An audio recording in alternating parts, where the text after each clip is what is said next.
A deal on Dickens, who could resist? A stack of Austen, warmly kissed.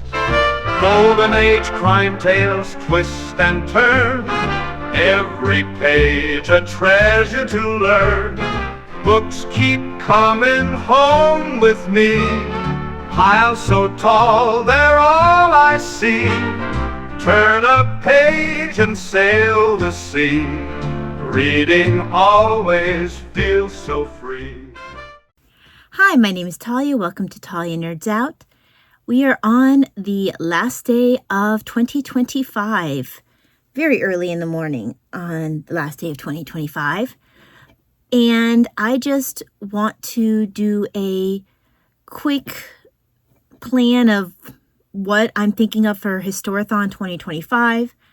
I'll probably do a different video to run through some of my other thoughts for different readathons in the coming year. But Historathon is the one that I've historically, pun intended, used to kind of be the backbone of my year.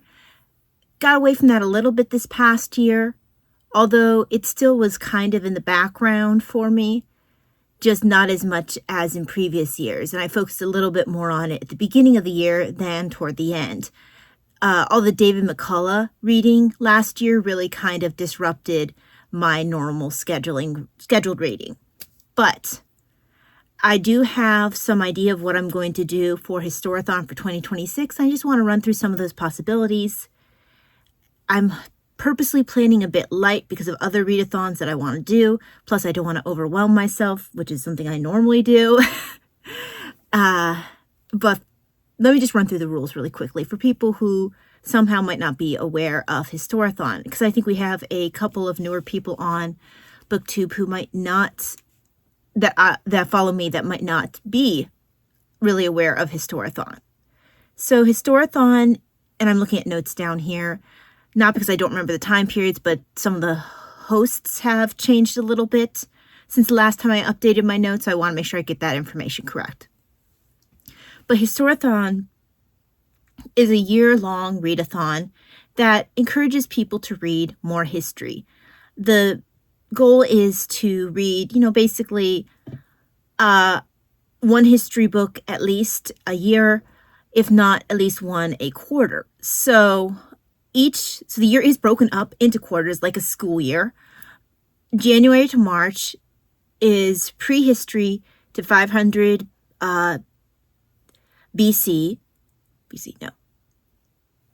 AD, excuse me. He has it written down in CE and my brain just doesn't work that way. Okay, so January to March, prehistory to 500 AD. April to June is 500 AD to 1500 AD. So think of January and March as being like mostly your ancient history. Then April to June, think of that as mostly being medieval history. And then July through September is 1500 to 1820. It ends at 1820 because that makes it so that way you can get Jane Austen July into that period. Then 1820 to present is October through December, which allows for Victober to be in the final quarter. So I really like the way that's broken up into quarters like that. It keeps things organized, and it also creates, like I've said in the past, a kind of backbone to the year. Gives you 3 months each for each era. Now, I started out preferring medieval history. I actually now find that my ancient history is just as full as my medieval history for possibilities, and I do have to look to Historathon as being the impetus for that. And this past year, I've been reading a lot in what would be normally the third quarter, even though I've been spreading those reads throughout the year. So I feel that Historathon really has kind of helped me spread out my focus when it comes to era for reading history. Now, I have several possibilities for each quarter. It might change throughout the year based off of, what I've got going. Some of these are going to be reads that I started in previous years and just didn't get around to finishing, and that I really, want to get around to finishing. The first one is going to start off right with quarter one. This is one I started last year. I'll probably be starting this one in February to make it line up with Lent. But this is The Crucifixion of Jesus, a Forensic Inquiry. I think that this I counted for Historathon last year in my head because it goes through the science of things, but you are touching upon the historical occurrence of the crucifixion, and then it just goes through the science of that, how that would have affected Jesus's body, what's, knowing forensics shows what that would have looked like. But it is rooted in the history of the fact of the crucifixion. This might be a bit of a stretch for Historathon, but I've counted for Historathon the previous year. Now, the ones I feel a little bit more confident about for counting for Historathon are two new books that I'm reading this coming Historathon quarter one. This one is Turia, A Roman Woman's Civil War by Josiah Osgood. This is from the Women in Antiquity collection put out by Oxford. I'm pretty sure it's Oxford. Yeah. Oxford University puts out this collection. Last year I read the book on Monica, and I also read one on, who was the other person? I can't remember who the other one was that I read. Hang on, I'm going to put this on pause a second, take a look behind me, because that's where I have it. So the other one that I read last year was Balthild of Francia. This one was a little bit later. This would have been in the second quarter. Didn't like it quite as much as I did the Monica book, but this is another one of the Women in Antiquity books. I'll put this down here. I'll put it away afterwards. But I'm looking forward to Turia. Didn't get a chance to start this last year.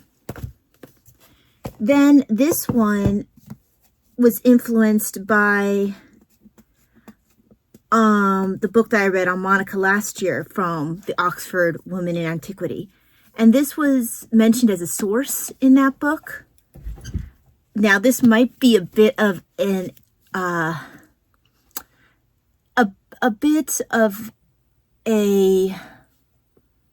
overestimation of what I can read. A bit of a can't think of the word right now. I'm going to go with overestimation. This is a thick read. This is Augustine of Hippo, a biography by Peter Brown. Ambitious. That was what I was looking for. This might be a bit of an ambitious read, but we'll see. It sounded like a really good book. When I mentioned it last year, people really said that this was excellent. So I have kind of had this earmarked since last year as being one of the books I was going to read this year. So hopefully it will be an easy read, but it's rather thick, which is why I chose Turia as my other definite book to be read for this quarter, just because it's a thinner book and hopefully will make it so I'm not quite as overwhelmed as if I chose another thick book. And then I have space to go if I want to add more. So for quarter two, April through June, 500, 1500, both of the books I've set aside for that are ones that I've already started. So I think this will be the third year running that I've attempted to finish the Lindisfarne Gospels by Michelle P. Brown. This one's just a really dense book. And I'd really like to finish it this year. And I like her work. I really enjoyed her book on Bede. I just haven't been able to make my way fully through this. It's just a really dense book. Then the other one I have for quarter two is Eamon Duffy's The Stripping of the Altars, another dense book, but I didn't start this until last year, and I started it... When did I start? I started fairly late last year. Yeah, I started it in May because I actually started it for Big Book Summer. Now, because I didn't finish it, I'll just be counting it for Historathon to try to help myself get through the book, focus on these two, with space to pick up other books if I finish these. But I'd really like to focus on these for quarter 2 of Historathon. I only have one book set aside right now for quarter 3 of Historathon, and that is John Adams by David McCullough. I have heard that this is excellent. I really like John Adams. I've really enjoyed every other book that I've read that has him in it. So, and that focuses on him. Last year I did My Dearest Friend as a buddy read. In January, I read a book about John Quincy Adams. Last year as well, or sorry, this year as well, I think actually for quarter 3. And I read a book a couple years back called John Adams Under Fire, which I thoroughly enjoyed. So, and then the book I read about Dr. Benjamin Rush a couple years ago also focused occasionally on John Adams. So every time I've run into him, I've really enjoyed that work and enjoyed meeting up with John Adams again. So I look forward to reading about him in a work that's actually focused on him. And like I said, everything I've heard about this book has been excellent. Now, the only book I currently have set aside for the final quarter of Historathon is another book that I need to finish, and that's Truman by David McCullough. I ran out of steam right after World War II ended. I just, after the dropping of the bomb, I was like, I was 400, I think I finished 477. I might have gotten on to 478. And at that point, I was like, I need a break. Because I'm about halfway through, a little less than halfway through the book. And I just needed a break. So I will pick up Truman again for quarter 4 of Historathon. So those are my choices for Historathon. A lot of them are pulled over from previous years. I think really it's only quarter 1 where I'm mostly, actually, yeah, it's literally, no, I think John Adams is, for quarter 3, is a new read. But everything else from quarter 2 onwards is a book that I need to finish, which tells you how bad I am at sticking to any sort of reading plan because I get distracted by the next shiny thing and whoop, there I go. But I'm going to do better this year. Maybe. But yeah, if you've never done Historathon, I encourage you to take part in it. There is a Discord.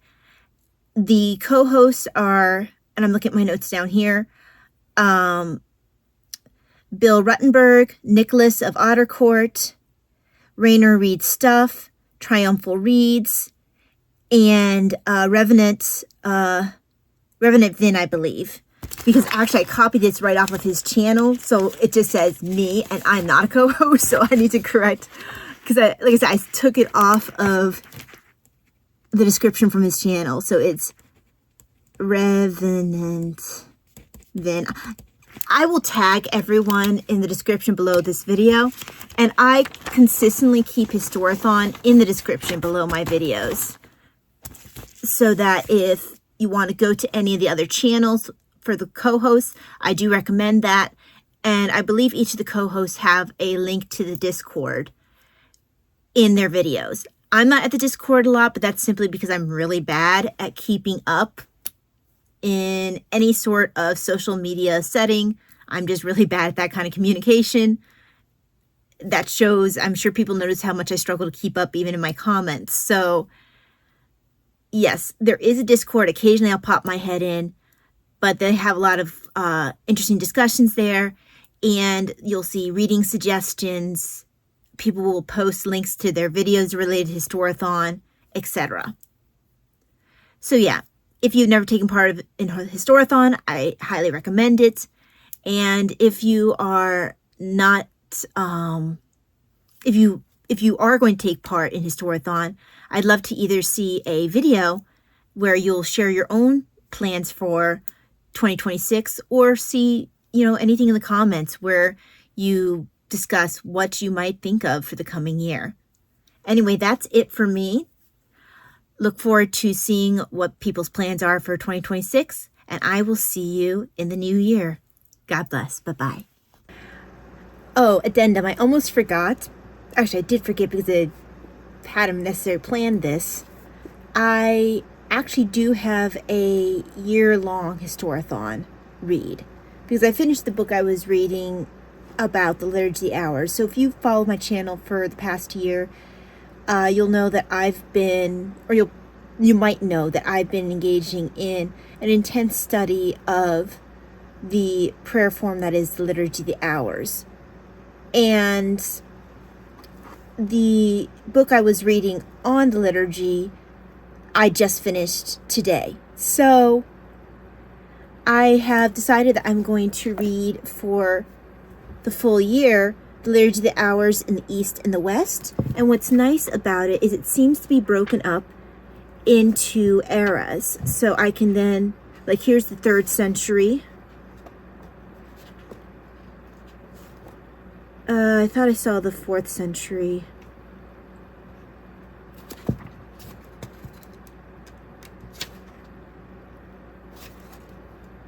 Anyway, it looks like it's broken up into centuries. Yeah, here's 4th century Egyptian monastic office. Then here's the urban monastic office in the East. This is in the 300s. So this looks like it covers the full, here's 500. I'm guessing that it's going to be really covering the first 2 parts of Historathon. So quarter 1 and quarter 2, so maybe not quarter 3. So I look forward to doing this. This was not initially planned, but this will be taking place of a book I was already intending to pull over into the new year. So, yes. Anyway, I just wanted to add that on. Thank you very much for joining me. I will see you in the new year. God bless. Bye-bye. Books keep coming home with me. Piles so tall, they're all I see. Turn a page and sail the sea. Reading always feels so free.